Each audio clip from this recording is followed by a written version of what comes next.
Welcome to Under the Microscope.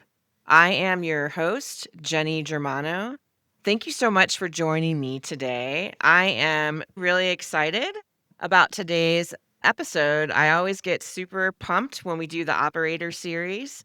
So, just really quick, I'm just going to give my background.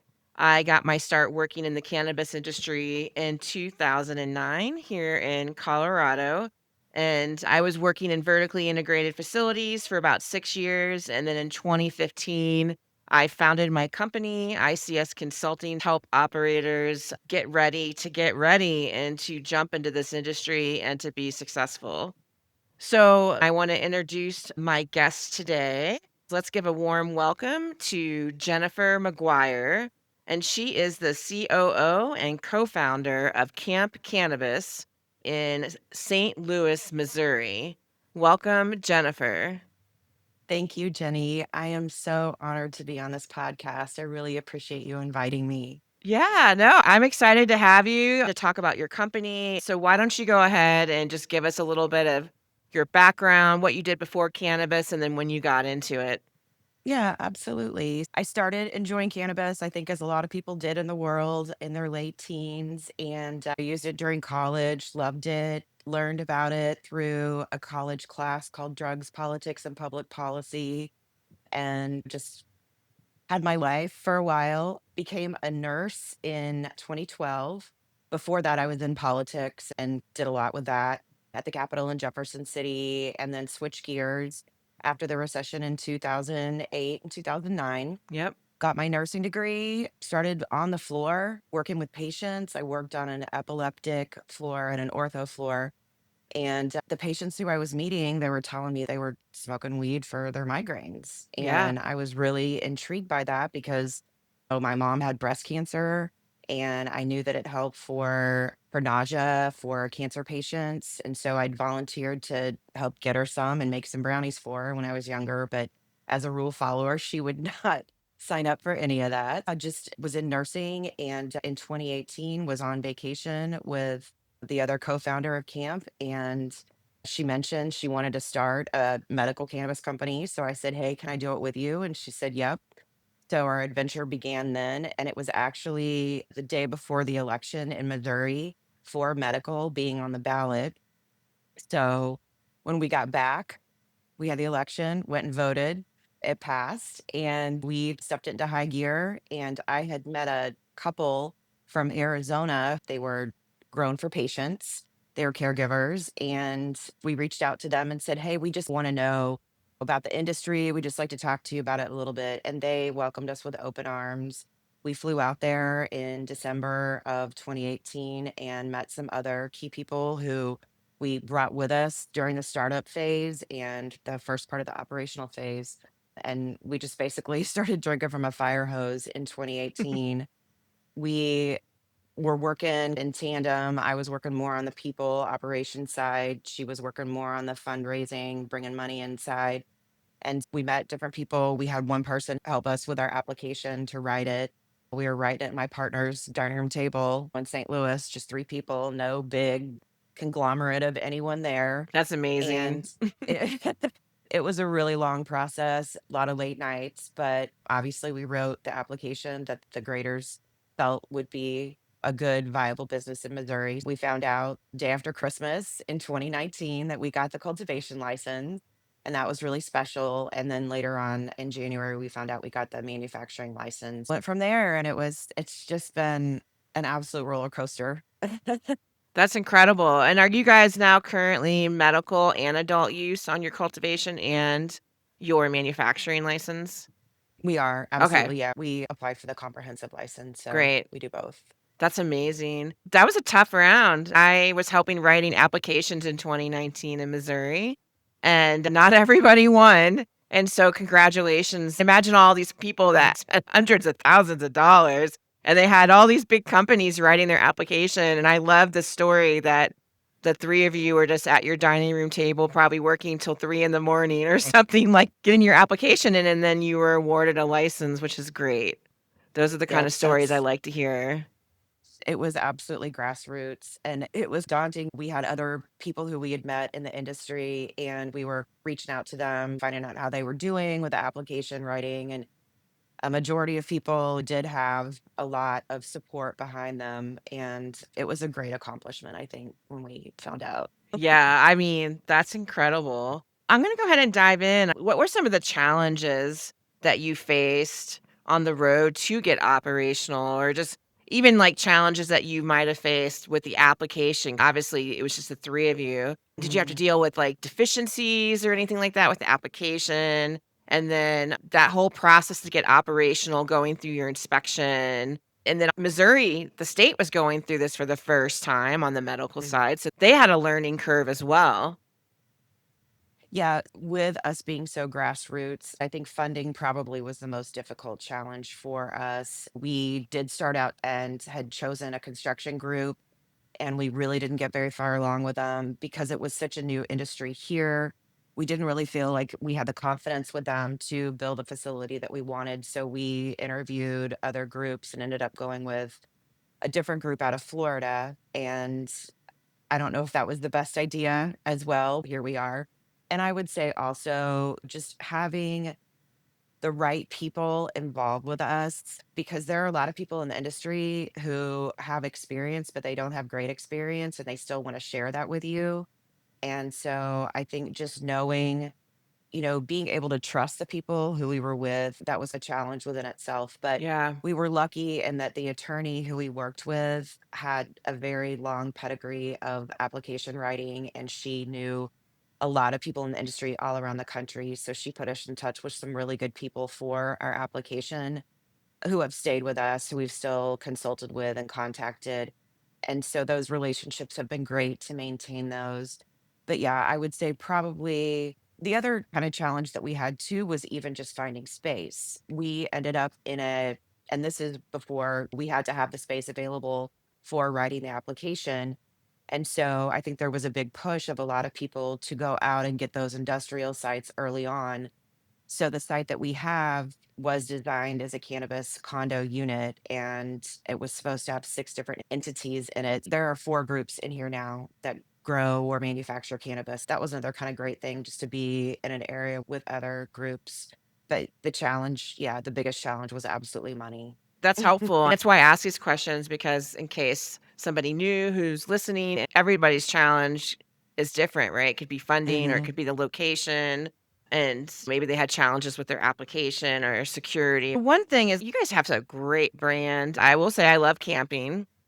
I've been camping probably for 25 years of my Mhm. life, and I go camping every summer, and I was obsessed with the brand, all the different things that you guys are doing, and the vibe, the look, the feel, and, like, how did you guys come up with that? Was that something, like, in 2018, were you guys, like, sitting on a beach going, "Yeah, let's call it camp, we love camping." How did that come about? Thank you so much. Yeah, that has been a work in progress, and I am pretty obsessed with it now too. Whenever we started, we wanted to create a name that conveyed trust.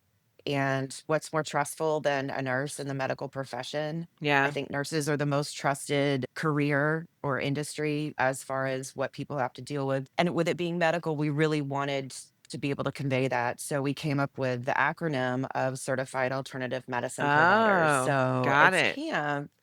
And because it is camp and, there's so many wonderful things to do in Missouri and so many great places to camp and to hike and to just get some self-care and be one with nature. And that's been always really important to me. You're in Colorado. I love going to Colorado and being on the rivers there, but there's rivers in Missouri that are absolutely amazing. We even talked about, oh, if we get strains or different products, we could name them after the rivers or different places, but it absolutely has evolved over that period of time. The logos that you see behind me now have evolved from our initial, we just had like a black and yellow, and we still had the mark that you I see, love that it. mark. And we did consult with a designer for that who designed it, and it's actually an abstract distillate drop with an Oh, arrow leaf behind it. that We started out with that, and then once we hired our marketing team and our social media team, they really got into the design aspect of it more and started looking at the colors and fonts, and they have really taken it and run with it and just created something that is just super fun and really conveys how all of us feel.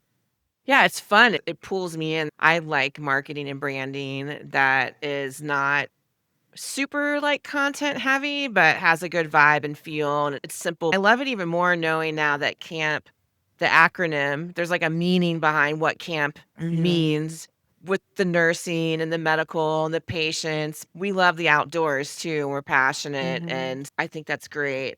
So when you first created the company, did you have a pretty solid idea of the culture that you guys wanted to create? And this could be the culture with either the community or the culture like within the company. Is that something you guys thought about from the beginning?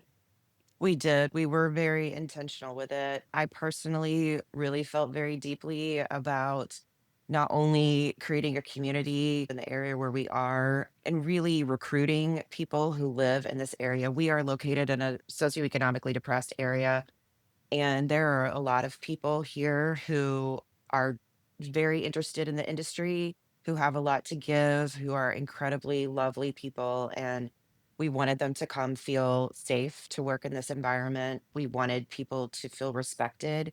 And so we really work on the culture and inviting everyone. And we feel that everyone deserves the place, that there's no stupid question to ask. Yeah. We promote information flowing freely for everything that's under this roof. And that goes the same for our community as well. We want to lift them up as much as possible, giving them the resources and giving them our time as well, doing volunteer work and having other events that create more community.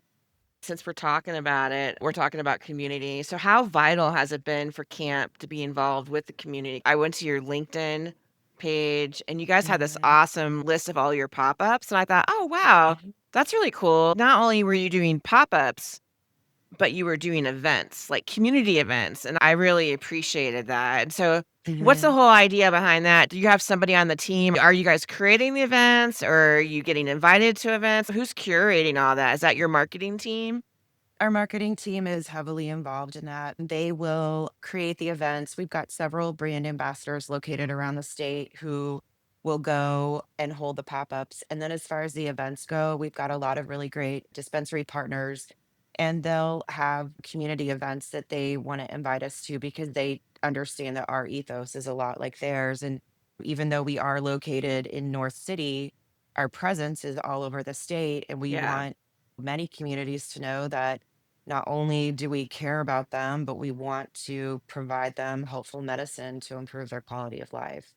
Yeah, I looked at the map to see all the different locations, and you are spreading out the whole Mhm, state. Obviously, in St. Louis, it's really compact. When you look at the mhm, map, yeah. you're like, oh, wow, they're in a lot of places in St. Louis, but seeing it spread out. So, also, too, I think clean cannabis is like really important. And it all starts at the operations level of Mhm, cannabis and keeping it clean. And when I was doing research, I noticed that I saw a lot of the employees in the cultivation, full PPE gear, hair nets, I don't know what they call it, the suits, the protection suits they had on. mhm. And so I appreciate that. And that is that something that you guys just did from the beginning? Is that in cultivation or in manufacturing? Do they wear like a uniform as well? Yeah, we require everyone to dress out every day into scrubs, and we want them to have dedicated facility shoes too. We treated it like the OR. That's really my background. And we believe we have this adage that we say we're full time janitors, part time growers. And so we are really just focused on keeping the environment as clean as possible because we realize this is medicine and there Yeah. are immunocompromised patients who look for these products. And it's incredibly important to be transparent and to let them know that this is our full time job is keeping this clean so we can grow this for you. And you remember when you were getting black market weed and you'd find those random dog hairs or something in it? Like, All that kinds of is weird stuff. absolutely oh, yeah.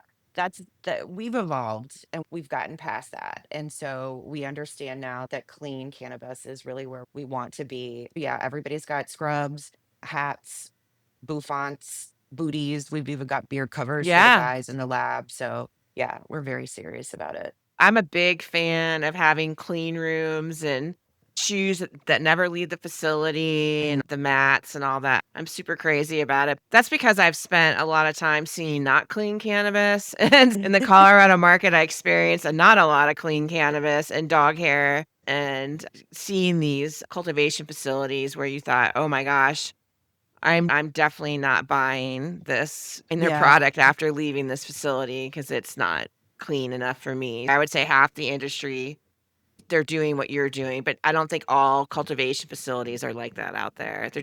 They're not. They haven't figured it out yet, and I don't know why, but they're not all like that. Yeah, it was definitely a forefront for me for not just because of the healthcare aspect of it. And you think about people are going to spend their hard-earned money to buy your products. You want them opening it up and having a surprise in there and being upset because that person's going to tell 15 to 20 other people, and it's not going to bode well for you at all. And as a nurse, I took an oath to do no harm to my patients. And I feel like putting this product on the market, any products on the market, we've got to be extremely diligent about creating the cleanest and best products we can. What kind of thought goes into creating products? Like for medical, you're very focused on patients. This is what they're asking for. This is what they need. And then adult use, obviously, it's a little different because we have a THC cap. Mm. And so I was just curious how you handle the differences between medical and the adult use side. So one thing that we really instituted, and you might have found it on our website, is we've got more information just in general as far as education. We've got terpene profiles of all of our strains where it talks about how it's beneficial. Because I think a lot of patients, when they go into a dispensary, if they haven't been using it and they're that kind of curious patient, it's overwhelming. It And so is. just to be able to have that information in front of them that they can go back to and look at, use as a resource whenever they need to, when they're online doing other searching for the perfect product for them. We've got some education there to help them figure that out. Yeah, I bet the pop-ups are really fun, or at least when you're getting it's gotta be fun to get out there in the community and get in front of people who have never even had a conversation about Mhm. cannabis, or they have a negative view of cannabis because they haven't heard anything else but the negative view, and then getting Mm. out there and talking with those people and giving them a different perspective or understanding. I would think that would be very rewarding. It is. And a lot of people anymore seem very receptive to it. Even when I was out collecting signatures, I was out in 2020 right before COVID hit and everything shut down. And I was collecting signatures, and it was really interesting to me to talk to some of the people who would come up and decide to sign or not to sign, and how they would react to me and how I could actually educate them just about the plant in general. But I'm happy with where things are going with our society because I feel like there's just more of an understanding in general that this isn't something like alcohol. This is something that provides health benefits Yeah. for use. And I think, unfortunately, rather than there being a structured kind of system to deliver that information, it's going to be more anecdotal and word of mouth. And we've been doing it since California, they passed what, in 96? Yeah. It's been quite a while that we've been able to get some education out there, and we just have to continue to do that. And you guys have been operating, like, for 5 years, right? I know you founded in 2018, but, like, are you opened in 2020, or did you No, open we actually I got to drive the U-Haul to bring our moms in. We brought our moms in from somewhere. Where'd we all get it from? Come on. Everybody Right. knows. It had to come from Yeah, somewhere. it was a late night clandestine experience, but yeah, it was super fun. We brought them in November of 2021. Okay. We had our first harvest, I wanna say, like, March 4th of 2022 was our first harvest. We started super small. I remember I had a false negative for COVID, and so we had just about 6 people working, and everybody just like little dominoes, they fell. And so it was just me here with a new person who we'd hired to be in our propagation department, and we had an entire room to populate to move those clones over. So we called all the troops in, all of our friends we knew, anybody who had an agent ID card, and said, "Hey, can you come help?" So we had a great day that day. It turned out really well, but it was crazy bringing it in to begin with. So you guys Fun have probably times. grown, right? Since you probably have the most employees you've ever had working for you guys. Production's probably up and you're probably Yeah, harvesting a lot more now. we're very limited. Our grow is really small. It's about 5,000 square feet. Okay. So for us, we're not one of the big guys. We don't have that 30,000 square foot canopy, and it gives us the ability to really put a lot of care and love into each of the plants because we can put eyes on them every single day. Yeah. We have really increased our manufactured side. We got a pre-roll machine recently, so we're coming out with 1 gram pre-rolls and 5 half-gram little dog walkers in this Oh, cute dog little ocean walkers. plastic. Don't you Le love them? I like the dog walkers because I can't even smoke a whole joint at all Mhm. anymore, and I somebody just recently gave me some dog walkers, and I couldn't even finish the dog walker, so I was taking it with me camping, and I was like, "Okay, 2 hits, I'm done. You're good. I'm Yeah, good." yeah. So yeah, we're gonna have infused pre-rolls soon too, which I'm really excited about. Yeah, we're just moving along, figuring out what we want to do next, and so it's Do been you fun. do customers ever say, "Hey, I wish you guys made this?" Do you ever get that kind of feedback from people? We do. We've got a great little mailbox that our marketing team takes care of, and we get little suggestions in. I think the biggest desire that I've heard is gummies or edibles, Mm, and we've talked about them. I think if we're gonna do them, we probably need to do a little bit more expansion, but yeah. yeah, it's where we are. Yeah, rosin gummies are hot on the Mhm, rosin. It's so funny 'cause nobody was doing rosin. You couldn't find it anywhere. I used to go and buy rosin pens, and it was very challenging, and then all of a sudden, the rosin market just exploded, and there's rosin gummies, there's rosin all-in-ones now, and it's really wild. It seemed like CO2 or distillate was, like, really in, but rosin is taking the industry by storm right now. I yeah. could see I've never had a rosin gummy. A group here called Dialed In, and they've got some great rosin gummies. I had some of those little fives, and they were great. Yeah. They've got that little taste to them, so you know that you're definitely consuming cannabis. Oh, But yeah, they're great texture and everything. So yeah, when you're in Missouri, you gotta come check them out. But I think that's almost indicative of more of an advancing market to understand that rosin, fresh frozen, that sort of consumption is so different than your cured concentrates and cured products yeah. because you actually do get to taste those terpenes and you do get to taste those flavonoids. And that's really fun, I think, to be able to taste the essence of the plant as opposed to just smelling gas or skunk or sweet. Yeah, it's a little bit of everything for me. I have to admit, I like the OG, "Oh, this like dirt. I'm smoking some kinda Hmm. OG," or that diesely gas, and it's like a vintage, old school, take me Hmm. back to the good old days, but also the flavor, I think that is fun too. Yeah, Dialed In Gummies, I believe that's a Colorado brand, and they went into Missouri and other states. They have Dialed In Gummies out here. Oh, So interesting good. because there are a lot of Oh, Colorado brands in Missouri. yeah, there are. Colorado and Arizona have really made their Yeah. way into Missouri. Well, I guess my next question is because I was talking about how I was looking at the map and seeing that you're getting across the state. Are you still seeing a lot of opportunity in Missouri with the ability to keep expanding your brand? And then, because obviously you're trying new SKUs or coming out with new products at the same time, but Mhm. are you still working on expanding your brand like with flour into other dispensaries across the state? We are, absolutely. It's a little difficult. There out of 212 dispensaries, 185 of them are vertically integrated. So Mm, a lot of them are like to carry their products on their shelves, understandably, absolutely. And they have kind of reciprocity with other dispensaries. So sometimes that makes it a little bit more challenging for us. But I feel like because we are so craft and we're so small that we're creating, products that the bigger groups sometimes can't do or just aren't able to give that attention to it.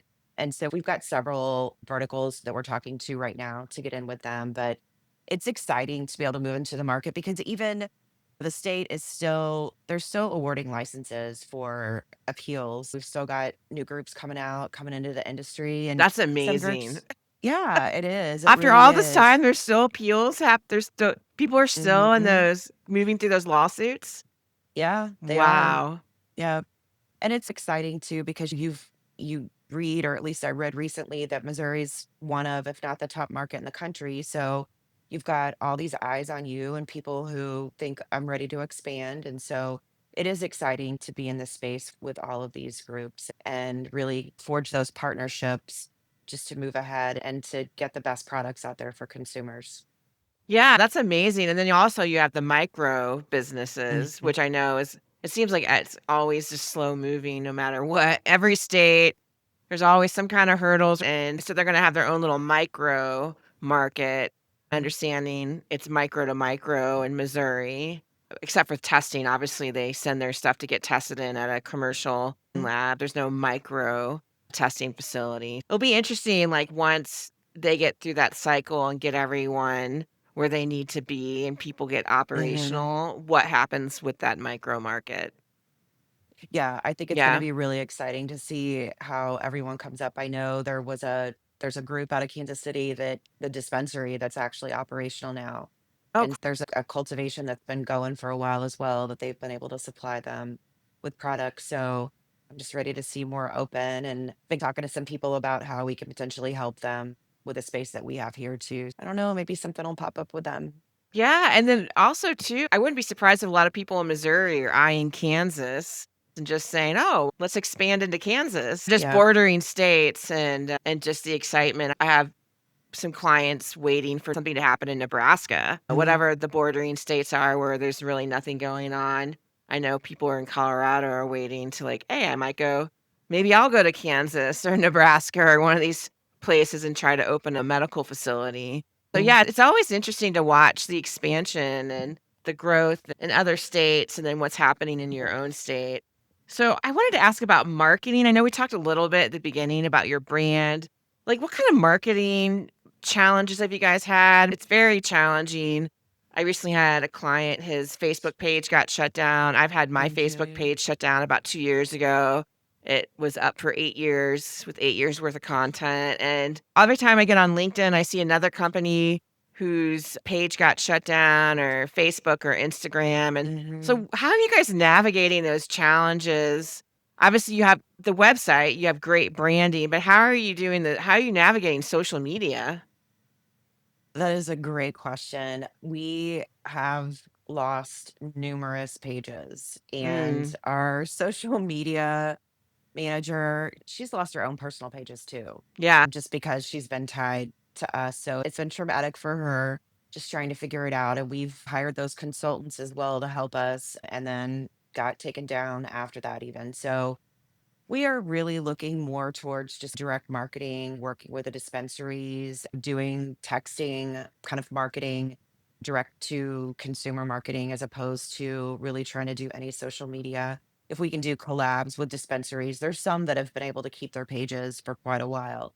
So if we can do collabs like that with them, we'll do something that's very vanilla and easy, that we're sure won't get pulled. But LinkedIn's been great for us because we haven't gotten pulled from there. Thank you. I feel like I need to knock on some wood with Yeah, I'll knock on wood that. too. I'll knock because I've had my stuff shut down and I don't even touch the plant. It's so frustrating. Yeah, in your industry, there's absolutely no need for any of that to happen. And really, for ours, we're not trying to sell anything online. We don't want to Yeah. sell anything online. We purely want to educate. And I think that's probably been the most frustrating part, because when we did lose our initial one, we had probably about 5,000 followers. And Oh, so it's brutal. just to lose that, and like you with your 8 years, my God, there's no way to get any of that Oh, back. I think I was at like 7,000 followers and I Mm, built it up over 8 years. And I think it was around when COVID happened, I got locked out of my Facebook account. Some kind of bot went mm, back and said, "Oh, you were running these dispensary pages back in 2013 and you were an administrator." So, and they basically locked me out of any page I was administrator on, which included my oh own my business God. page, which is why I created a fake account called Annie Germano. Thank you, Annie, for keeping me going on. Annie was there. Annie was my dog, but I made a Facebook page named Oh, Annie so I could have a backup administrator to get it. Because yeah, what are you supposed to do? And then yeah. once they shut it down, I tried to fight it. I just walked away. I got flagged. When Meta took over Instagram, I got flagged. Somebody had on like a golf shirt that had pot leaves on it, and they said, we're going to limit who can see your account. And after that, it was over. Isn't it amazing though too, because you've got this account that you're not even plant touching, and you literally have a picture of someone with whatever on their shirt. Then you can go through and you find these pages where they're selling THCA, and it's literal pictures of bud, and everybody knows what that is when they see it. It's And they've been crazy. operational for 5 years or something. And so it's just, it doesn't seem like there's any rhyme or to when they're pulling pages down. And Yeah. that's really unfortunate. And not only that, I'm talking about some boring stuff. I'm talking about compliance. That's the comical part about it. I'm thinking, it's like, who goes after the nerdy compliance person? So I've, like others, have just started a YouTube channel, doing this podcast on LinkedIn, trying to find, I have to get creative myself. And that's why I'm always asking, like, what are you doing as an operator to get Hmm. creative? Because my client, his dispensary has only been open 3 weeks and they shut him down. They said, "You Mm. can't Facebook for a year." And he's, what am I Oh my supposed gosh. to do? Yeah, I think the YouTube channel is really good too. We just started having like little podcast sessions. And Yeah. so we've got one up with Reed Porter, who's our director of cultivation. He is amazing. I'm so glad that he's here. I never want him to leave ever. And he's been with us really since the beginning. And then Dylan Tampo, he's our director of manufacturing, and he is such a great guy as well. We're so lucky to have him. So just those two guys going back and forth, talking about our products and things. That was our first one that we have, but we're going to have more of them where we can provide more education to consumers. Yeah, so I think that's true, like, people, you can have your website. I think taking advantage of YouTube is really Mm, important right now. They are allowing it. The shorts are where it's at. The shorts on mhm, YouTube, in case you're an operator and listening, they're just like reels on Instagram. They're like little 30-second videos, like TikTok. It's the YouTube version. That's where people get their news. That's where they watch TV. Everything. It's where people listen to podcasts, so it is an uncharted territory that it's not getting a lot of attention. Not a lot of people are taking advantage of YouTube, and I think they should. And I went to YouTube University. I've been spending the last, like, 15 weeks studying YouTube and watching a lot of videos and content and learning how to figure it mm. out, but I think it's a good platform, and so, yeah, there are things out there, and I love that you guys are doing those little short videos. We have some great relationships with some influencers. And we actually had, before this podcast, I was going out to grab a tea, and in our foyer, there were about six of them in there getting their bunny suits on, ready to come take a tour. So Cute. you might see some influencers promoting camp on their pages. I'll But be loo yeah, just any way possible is what we're trying to get the word out, guerrilla marketing, anything we can figure out. Yeah, I like guerrilla marketing. I think that's the best. I think it's the best kind of marketing. Yeah, I think that's all helpful. I think that will be really helpful for people who are listening. Another question is, if you could go back to 2018, 2019, is there something you wish that you had known going into this venture as you were getting started that you found out later down the road that you wish you knew from the beginning? One of the biggest headaches we've had has been this building. And I think probably just doing more research on facilities, really looking at the structure of the building, and doing kind of that background. But I went through all of this and here I am. And Yeah. it's what I learned. Like, I don't have any regrets with it. It has been the most challenging thing I've ever done in my life. And it's harder than going back to school in your 40s, harder than having children. This is like my third child, basically, that I've put every ounce of blood, sweat, and tears into. And my family has as well, because we moved in 2020 during COVID.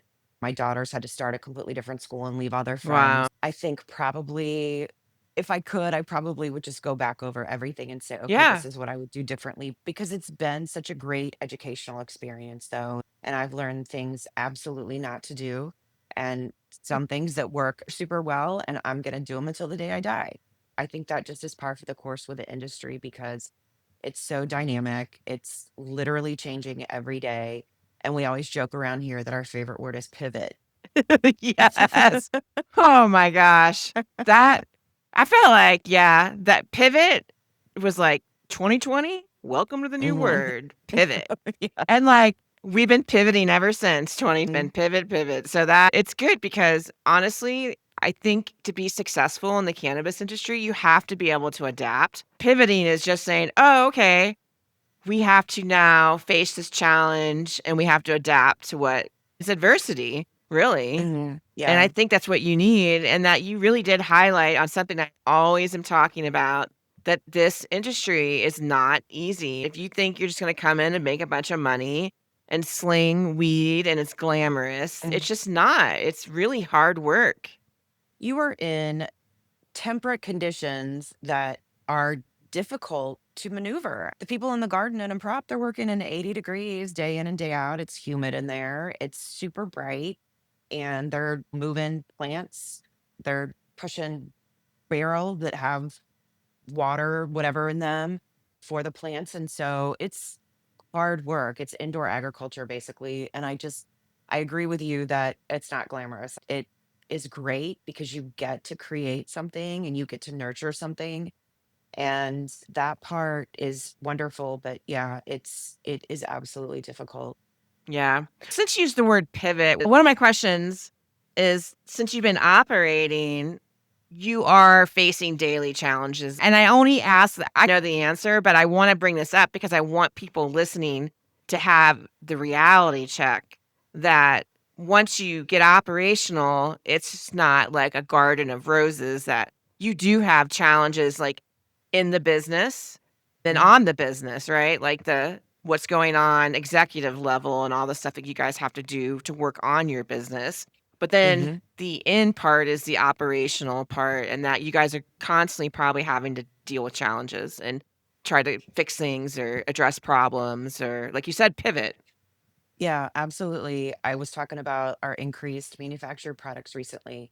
That's great, but that takes packaging, that takes labeling, that takes storage. So we have to look at what structure we have in place right now as far as employees, and can those employees really handle those added 20,000 pre-rolls every 2 weeks? No. So we've got to adapt to that. And then if we hire more people, do we need to build out more space? Because the space that we have right now, we're limited on space. Our initial construction did not build offices. And so we had one room where a majority of us would work in there, and we called it the penalty box.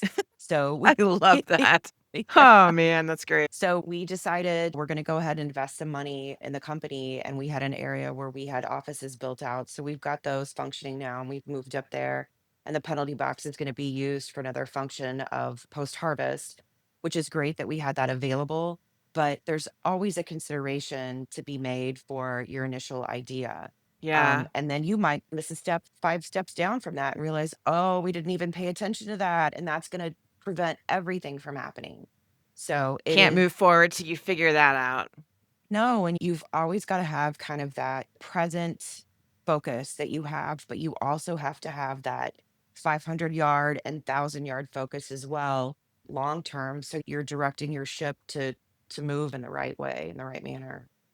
Gosh, that is such good information. I like the part about considerations, and it's so easy to say, "Oh, I have this idea," or "Hey, I wanna make rosin gummies now," or "Let's start doing pens," and I would say a majority of people out there are limited in their space because some people could only get the location that they got.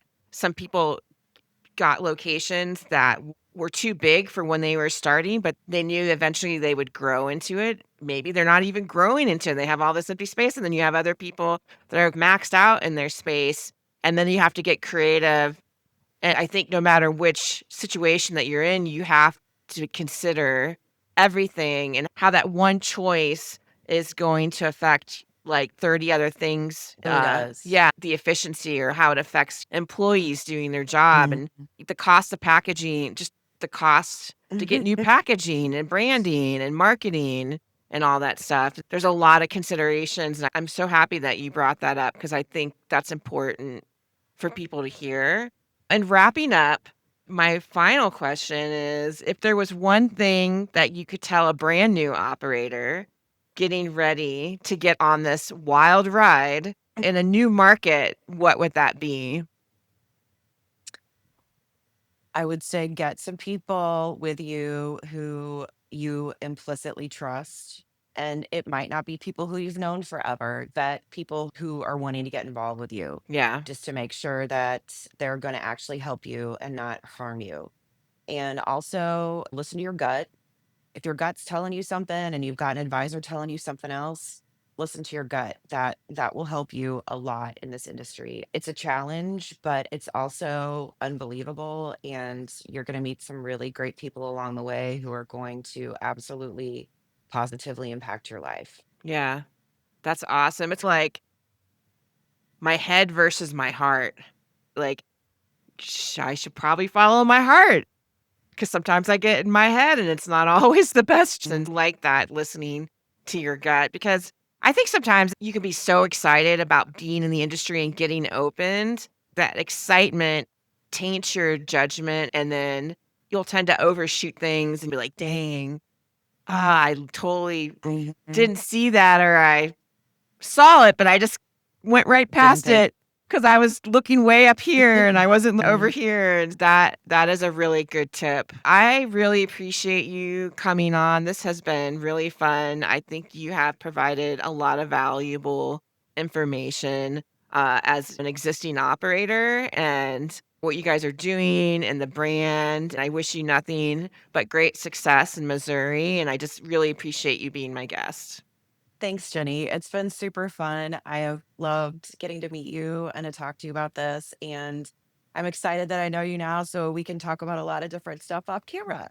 Yeah, and when you come to Colorado, let's go do some Oh, fun yeah, outdoor stuff. I'm there. Yeah, totally. I'll be there. If you're interested in following this podcast, it is streaming on Spotify, Apple, iHeartRadio, pretty much all the streaming apps. You can just look up Under the Microscope with Jenny. And for those who like to watch videos, it is going to be posted on my YouTube channel, which is called Under the Microscope with Jenny.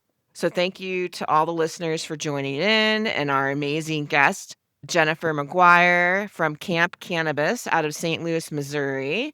And everyone have a good day.